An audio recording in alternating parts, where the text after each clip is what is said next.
Now, we have extensively covered the crime crisis in Alice Springs. The situation reached a shocking point on Wednesday afternoon at 2:30 when two teenagers entered a home in Alice Springs allegedly armed with weapons. The mum was inside with her 2-month-old baby and 3 other kids, and one of the teens allegedly struck her with a metal bar, hitting her and her newborn bub. Now, the father of the 2-month-old baby girl joined us on the show earlier in the week. He said he's been overwhelmed by the support that his family has received from the community in the wake of the home invasion. Now, joining me on the line is the Chief Minister of the Northern Territory, Leah Finocchiaro. Good morning to you, Chief Minister. Good morning. Now, it's been a horrible time in Alice Springs. The former administrator's home was invaded. A woman was allegedly sexually assaulted while she slept. We know a police officer was driven at by a group in a stolen car. And a mum and baby seriously injured in a home invasion. That's just the tip of the iceberg. What was your reaction when you started to learn of the most recent events and the crime that was unfolding in Alice Springs? Oh, it's been horrific, Katie. My immediate instinct was get on a plane, get down there and stand with the people of Alice Springs. And we know for a very long time that town has been abandoned. They've felt totally disconnected from the rest of the government hearing their concerns. We've seen crime escalating.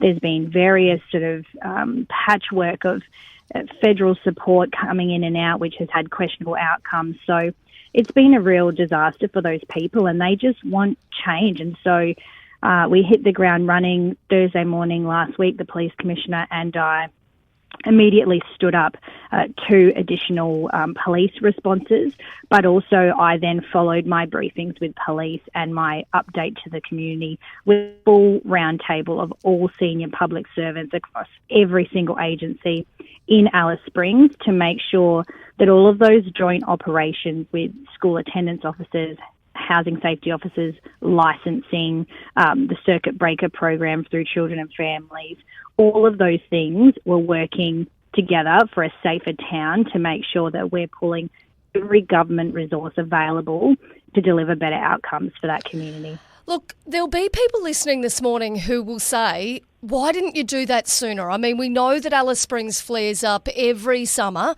We'd started to see the signs that it was starting to flare up again. We know that it's been a location that's had issue upon issue upon issue. Why wasn't that happening sooner? So we actually did bring forward Operation Ludlow. So traditionally, sort of under the previous government, those increased policing operations start in December. We brought that forward to November, mid-November, to make sure that we had that increased police presence in the town. Now, of course, every year we're seeing escalations in offending because the laws haven't been there to make sure we're holding people accountable. Our police haven't been supported. So it's been a mess. So we brought that forward. Now, it needed more, and we bolstered it as soon as we recognised it needed more. And what we've really been able to do, which is very exciting and different, Katie, is with that fugitive task force. And they've already had 20 arrests, and these are high-harm individuals. So we now have capability in the Northern Territory Police, and this is ongoing capability to be specifically targeting those high-harm offenders, those people who are out on warrants or out at large, and the police are having an excellent result. So about 140 arrests from the increased Operation Ludlow, and then another 20 of high-harm individuals. And it's those 20 who cause so much grief and misery across the territory. So, Chief Minister, over what period of time is that 140 arrests and those 20, the 20 additional, over what period is that? That's just since Thursday last week. So huge numbers, huge impact. And every day we're getting reports from police and we're driving down the number of engagements police are having, which means there's less crime. So it's not just that we're able to arrest more, but we're actually, the impact it's having is that there is less crime. So those numbers are really encouraging. And of course, we continue to watch it. The police commissioner was down yesterday on the ground, speaking with locals, speaking with police, making sure that all the measures are there. So police are primed and ready to go, but also we've stood up very senior public servants to be operational throughout the Christmas period. So, and to make sure that the NGO sector is being held accountable and operational during those periods as well. At the end of the day, these are taxpayer-funded initiatives to make the Territory a better place, and it's not acceptable for them to stand down over a very busy time. So there's a lot of accountability that's been put in place that hasn't been there before, and we're seeing some great outcomes. Even Circuit Breaker just started Monday, Katie. We've already had families signed up to family responsibility agreements, police able to take youths to safe places, we've got 6 to 8 children and families staff working every night shift. So these are big reforms we've been able to make in just 3 months. Chief Minister, you said then that some of those senior public servants will not be going on leave over that Christmas period. What about yourself, and what about the Police Commissioner? Yep, no, I'll be here, Katie. I'm working right through. I haven't had a holiday with my family all year since the start of the year, so hopefully I can get to spend some time with them maybe Q2 next year, but I'm really conscious of making sure we're throwing everything at this to drive as much change as possible. So I'm on deck. The Police Commissioner is on deck.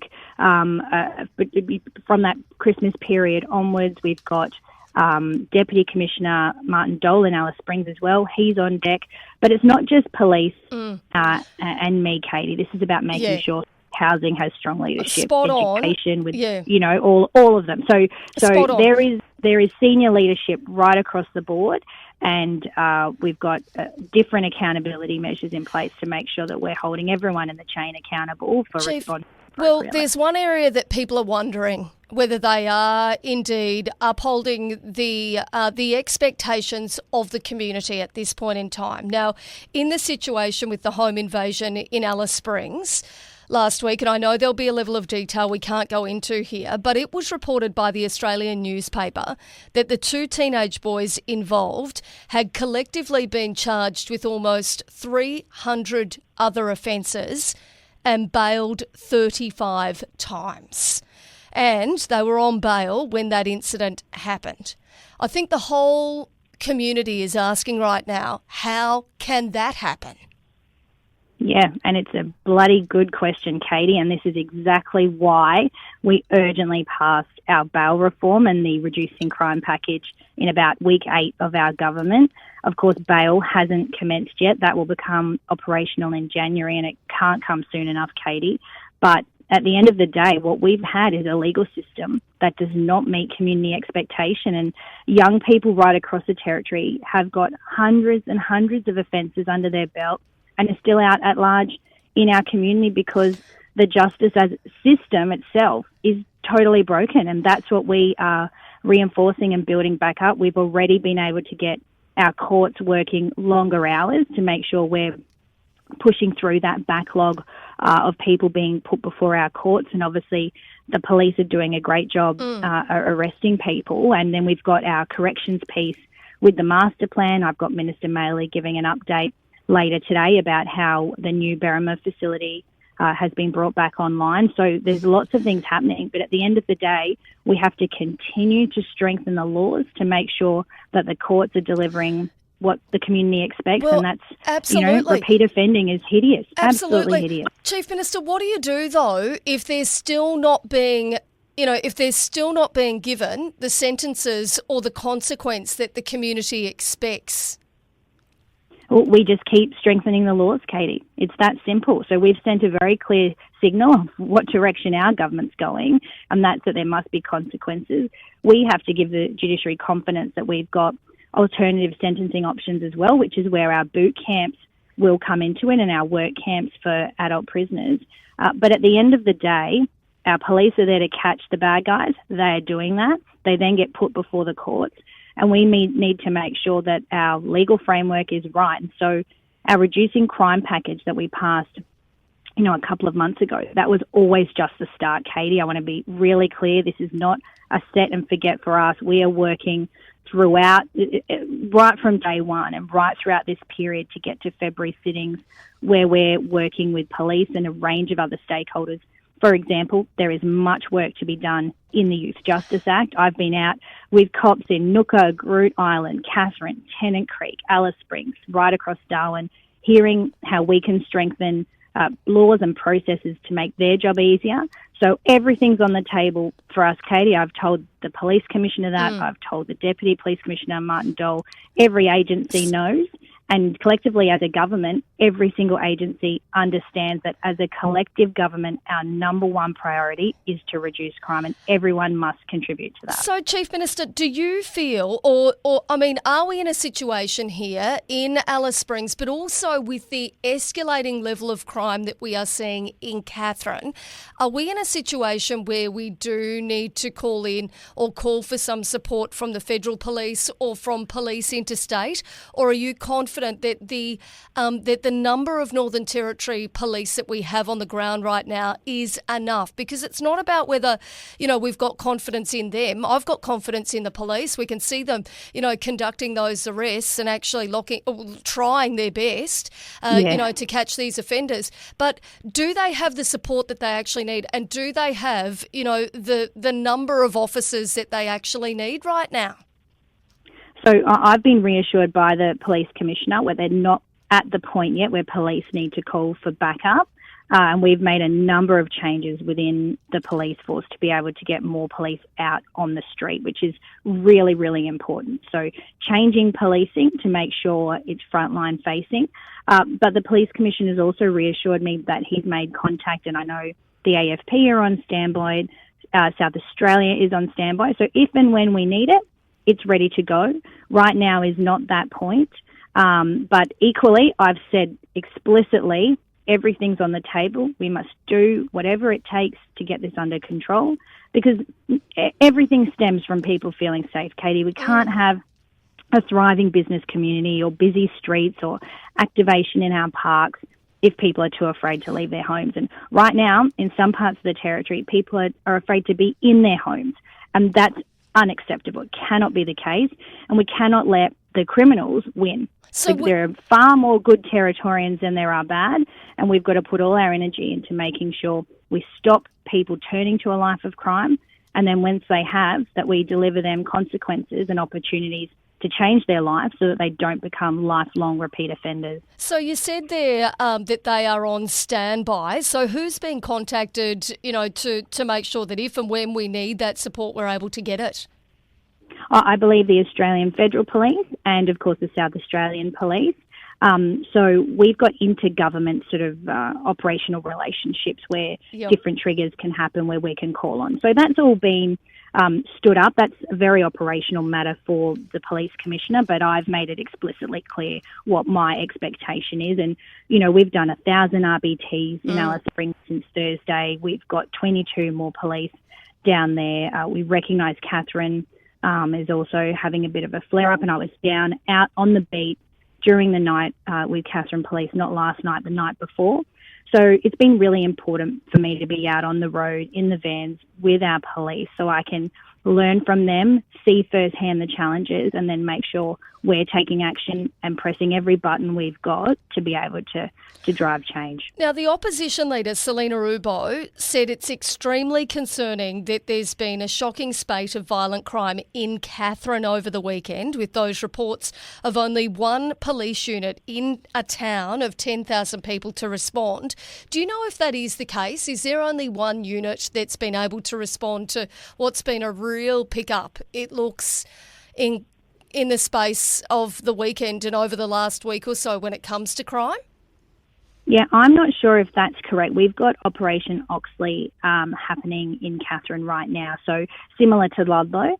I do know there's challenges and questions in Katherine. I'm not going to sugarcoat that, but look, crime is an issue we just have to continuously work on. I think it's a bit cute for the opposition leader to be pointing the finger at the CLP after 3 months in government when they had 8 years to literally destroy every facet of community safety across the Territory. But we recognise there's more to be done. We're not shying away from that, Katie. That's why we put up our hand to be the government, because collectively we stand with our community and say enough is enough. And I had fantastic meetings in Alice Springs with traditional owners, a range of community members, and everyone is united in the fact that we've got to do things differently. And I'm meeting with Senator Malandiri McCarthy and Marion Scrimgeour tomorrow. I've had excellent conversations with the federal Minister for Health, Mark Butler.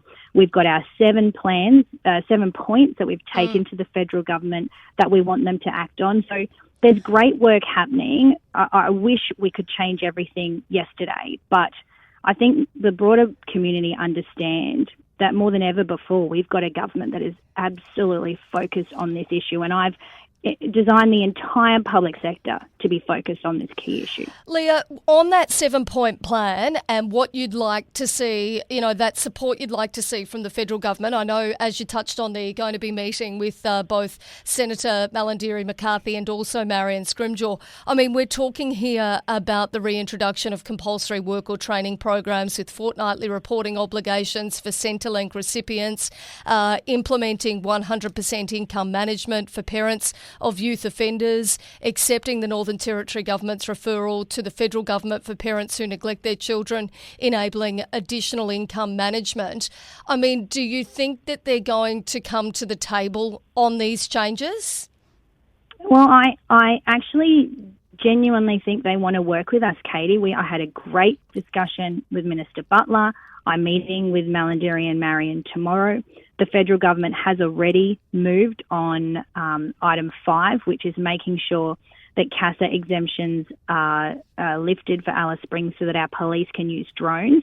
So just to explain that, drones obviously are in airspace, so there's issues around flying drones in active airspace where there are aeroplanes and other, helicopters and the like. So we just need some different exemptions to be able to have higher use of our drones in Alice Springs and better capability. And when I was in Alice Springs, I went out at night again with frontline police. I went up and saw and spoke to the drone operators. So the federal government has already come good on that CASA exemption. So that's one tangible, meaningful way we can have better policing in the territory. So I'm really encouraged. I'm sure there are some of the 7 points that they're going to be less inclined to deliver, but at the end of the day, there is a very strong open dialogue. We want to get this done, and we will push the federal government as hard as we possibly can to say to them, what have you got to lose? We have to do something different or we're going to get the same result. Absolutely. Things have got to change. We've all had a gutful of the crime that we've been experiencing in the Northern Territory. Leah, a quick one from one of our listeners wondering, when are bush camps going to get up and running?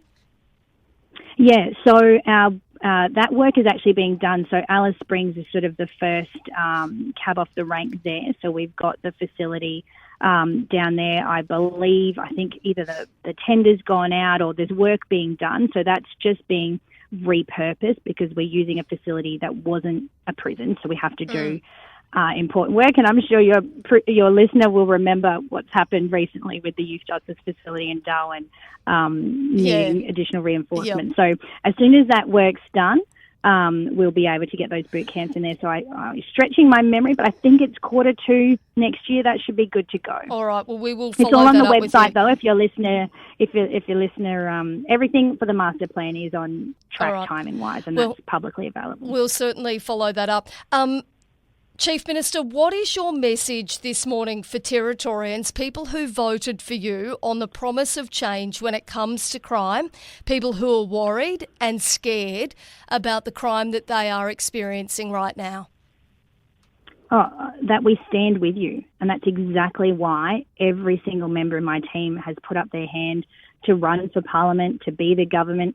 It's because we want change, and we've shown very clearly through our actions that we mean business, and people can judge us. People will absolutely be able to judge us on whether they feel safer, whether we've made a difference. We need some time to do that, but we've done urgent measures straight away to be able to get those things in place to lay the foundation for a stronger response, and we will stop at nothing until it is done. We are exploring every option every single day, and we will work tirelessly to make sure the territory we grew up in, the one we're raising our kids in, the place we know and love, is better than it was yesterday. And every single day, Katie, that's my mission. Leah, a couple of quick ones before I let you go this morning. Front page of the paper today, of course, big news. The Northern Territory News reporting that a new 37-kilometre pipeline is going to be built, linking Tamboran Resources' Beetaloo Basin gas assets with the Northern Territory's North-South Amadeus pipeline. What does this mean for the Northern Territory? This is really, really exciting news, Katie. It shows that the Beetaloo is progressing. There is confidence out there in the private sector, once again looking at the territory and saying, hey, maybe we can do business there. And this is a huge game changer for us, because if we can restore confidence to invest here and make the territory a good place to invest, we can then deliver better services, hire more police, have greater opportunities for supporting housing and activation of our lifestyle. So economic growth is a key point next to law and order. And this investment just shows that we are on track.